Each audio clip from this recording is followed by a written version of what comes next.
नमस्कार। मैं महिमा आज आपको सुनाने जा रही हूँ हिंदी साहित्य की सुप्रसिद्ध लेखिका सुभद्रा कुमारी चौहान द्वारा लिखी हुई एक कहानी असमंजस। तो आइए कहानी की शुरुआत करते हैं। आप इतने दिनों से आए क्यों नहीं केशव जी? सभा मंडप के बाहर निकलते निकलते कुसुम ने पूछा। मैं अपने मित्र बसंत के साथ बाहर चला गया था, केशव ने बसंत की ओर इशारा करते हुए जवाब दिया। कुसुम ने बसंत की ओर देखा, फिर जरा रुकती हुई बोली, क्या यही आपके मित्र बसंत हैं? मैंने जैसे इन्हें पहले कभी देखा है। कन्वोकेशन डिबेट में फर्स्ट प्राइज आप ही को मिला था। कन्वोकेशन डिबेट में फर्स्ट प्राइज जीतने वाला बसंत एक बालिका के सामने कुछ घबरा सा गया। उसका चेहरा लाल हो गया। उसने कुछ भी उत्तर न दिया। केशव ने कहा, हाँ, प्राइज इन्हीं को मिला था। उसके बाद कुसुम बसंत और केशव दोनों को शाम के समय अपने यहाँ चाय के लिए निमंत्रित करके अपने पिता के साथ कार में बैठकर चली गई। कुसुम कुमारी अपने माता पिता की इकलौती कन्या है।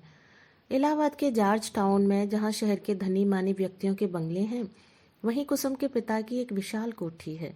शहर के प्रमुख धनी व्यक्तियों में उनकी गणना है। उनके पास मोटर है, गाड़ी है और भी न जाने क्या क्या है। 10-5 नौकर सदा उनके घर पर काम किया करते हैं। घर बैठे केवल लेन देन से ही उन्हें 600-700 रुपये मासिक की आमदनी हो जाती है। कुसुम ही उनकी एकमात्र संतान है, जो वहीं क्रास्टबेट गर्ल्स स्कूल में मैट्रिक में पढ़ती है। केशव कुसुम का पड़ोसी है, यूनिवर्सिटी में बीए का विद्यार्थी है। बसंत केशव का सहपाठी है। वह अपने मामा के साथ अहियापुर में रहता है। बसंत के माता पिता बचपन में ही मर चुके हैं और तभी से बसंत अपने मामा का आश्रित है। बसंत पढ़ने लिखने में कुशाग्र बुद्धि, सदाचारी, सरल स्वभाव और मिलनसार है। इसलिए शिक्षक उसे चाहते हैं और सहपाठी उसका आदर करते हैं।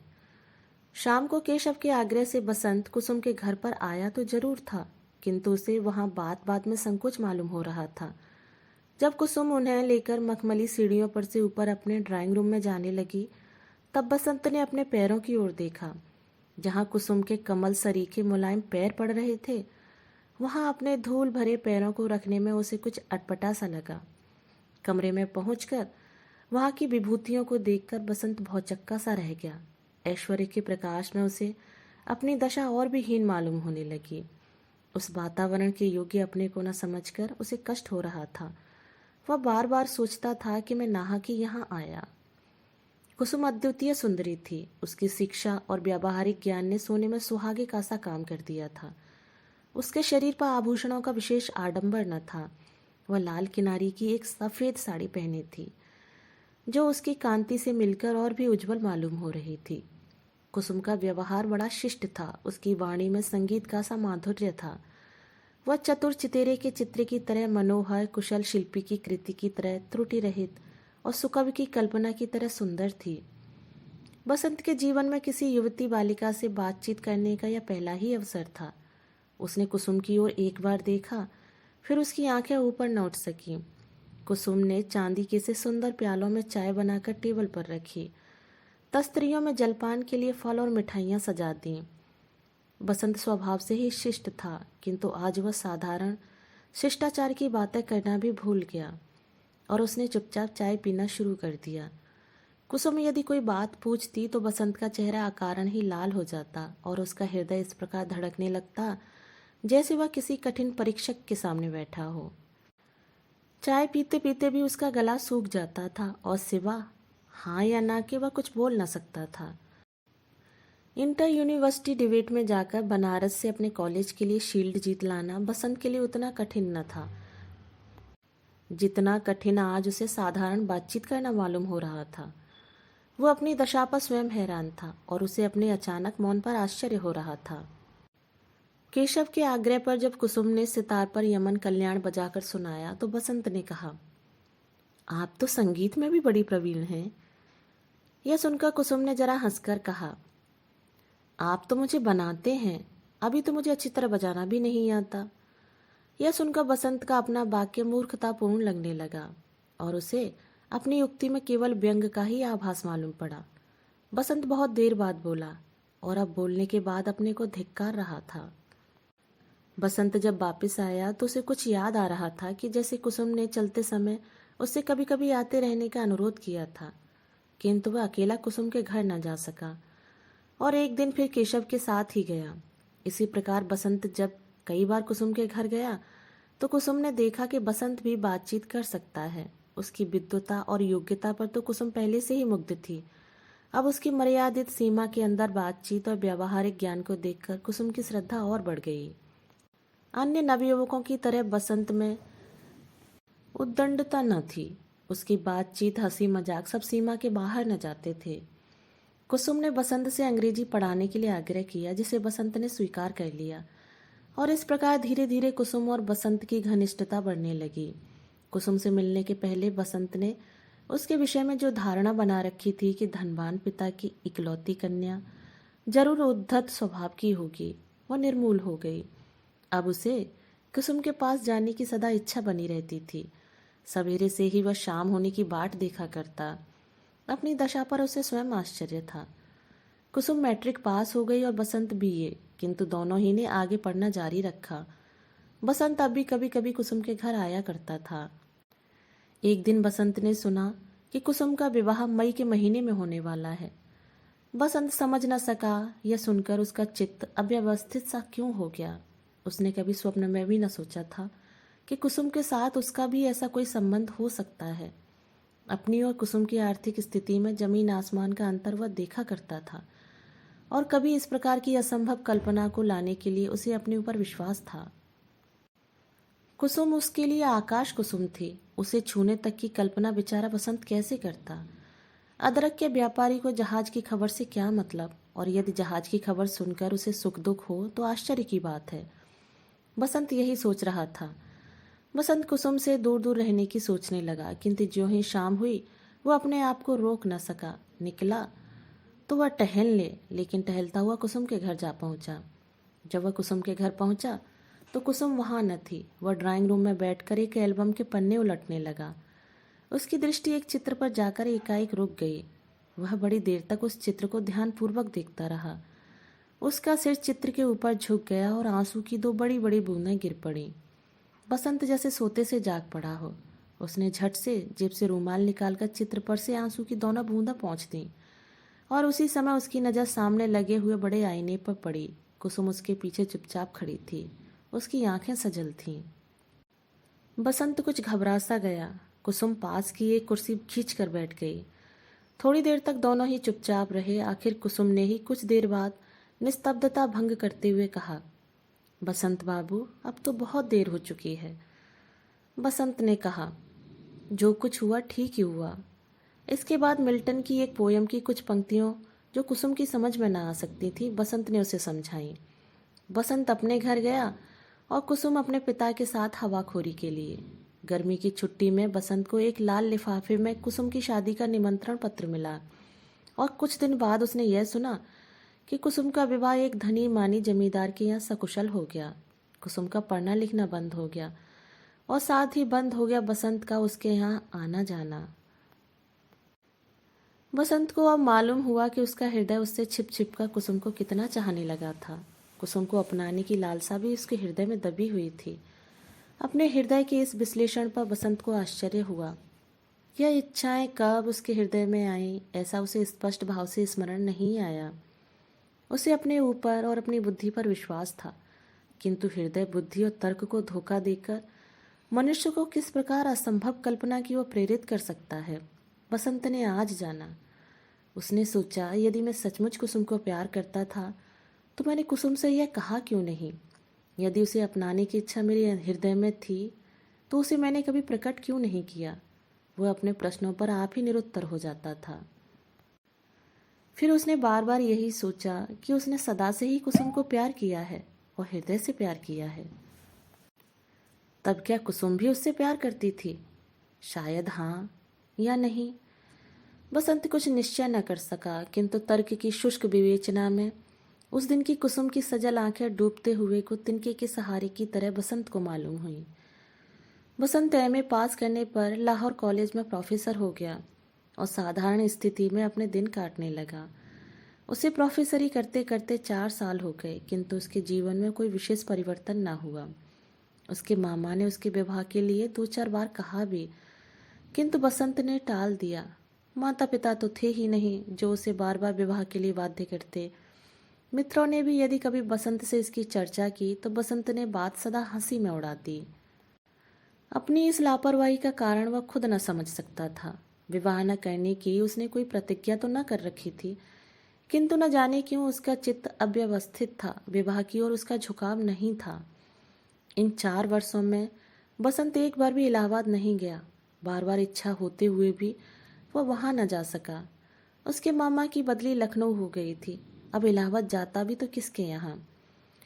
अपने क्लास के विद्यार्थियों को टाटा नगर के कारखाने दिखलाकर जब बसंत लौट रहा था, उसे इलाहाबाद स्टेशन से जाना पड़ा। यहाँ एक दिन रुकने के प्रलोभन को वह रोक न सका। सामान स्टेशन पर छोड़कर पहले वह अपने पुराने साथियों से मिलने गया। 1-2 को छोड़कर उसे कोई और न मिला। फिर वह जॉर्ज टाउन की ओर गया और उसके पैर अपने आप कुसुम के घर के पास ठिठक गए। दरवाजे पर वही पुराना चौकीदार बैठा हुआ हाथ में तम्बाकू मल रहा था। बसंत को देखते ही वह उठ खड़ा हो गया। बोला, बहुत दिन में आए भैया, और बिना बसंत के कहे ही अंदर खबर देने चला गया। बसंत जाकर उसी ड्राइंग रूम में बैठ गया जहां वह बहुत बार कुसुम के शिक्षक के रूप में बैठ चुका था। इन 4 वर्षों में कुसुम और बसंत के बीच किसी प्रकार का कोई पत्र व्यवहार नहीं हुआ था और न उन्हें एक दूसरे के विषय में कुछ मालूम था। बसंत सोच रहा था कि इतने दिनों के बाद कुसुम न जाने किस भाव से मिलती है, कैसा स्वागत करती है। उसका आना उसे अच्छा भी लगता है या नहीं, कौन जाने। इतने ही में बिना किनारी की एक सफ़ेद साड़ी खादी की पहने हुए कुसुम ड्राइंग रूम में आई। बसंत ने बड़े ही निम्न भाव से उठकर अभिवादन किया। क्यों, क्या कुसुम को इतनी जल्दी भूल गए जो अपरिचित की तरह शिष्टाचार करते हो बसंत? कुसुम ने हल्की मुस्कुराहट के साथ कहा। बसंत का ध्यान इस ओर न था। वह चकित दृष्टि से कुसुम के सादे पहनावे को देख रहा था। सौभाग्य के कोई चिन्ह न थे, न तो हाथ में चूड़ी और न माथे पर सिंदूर की बिंदी। विधाता, तो क्या कुसुम विधवा हो चुकी है? किंतु बसंत का हृदय इस बात को मानने के लिए तैयार ही न होता था। क्या सोच रहे हो बसंत बाबू? कुसुम ने फिर पूछा। बसंत जैसे चौंक पड़ा। बोला, कुछ तो नहीं, वैसे ही मैं देख रहा था कि। कुसुम ने बात काट कर कहा, आप मेरी तरफ देख रहे होंगे, किंतु इसके लिए क्या किया जाए? विधि के विधान को कौन टाल सकता है? बसंत को मालूम हुआ कि विवाह के 2 ही वर्ष बाद कुसुम विधवा हो गई। उसके पिता भी उसे अटूट संपत्ति की अधिकारिणी बनाकर 6 महीने पहले ही परलोकवासी हो गए। बसंत ने देखा कि विपत्तियों ने कुसुम को ज्ञान में उससे भी अधिक प्रौढ़ बना दिया है। कुसुम उम्र में बसंत से कुछ साल छोटी थी, किंतु बसंत अभी संसार सागर के इसी तट पर था और कुसुम लहरों के चपेट में आकर उस पार बसंत से बहुत दूर पहुंच चुकी थी। बसंत के जीवन में आशा थी और कुसुम का जीवन निराशापूर्ण था। निराशा की अंतिम सीमा शांति है। कुसुम उसी शांति का अनुभव कर रही थी। उस दिन बसंत फिर लौटकर वापस न जा सका। कुसुम के अनुरोध से वह 2 दिन तक कुसुम का मेहमान रहा। दोनों ने परस्पर एक दूसरे के विषय में इतने दिनों का हाल चाल जाना। पत्र न लिखने की शिकायत न तो कुसुम को थी न बसंत को।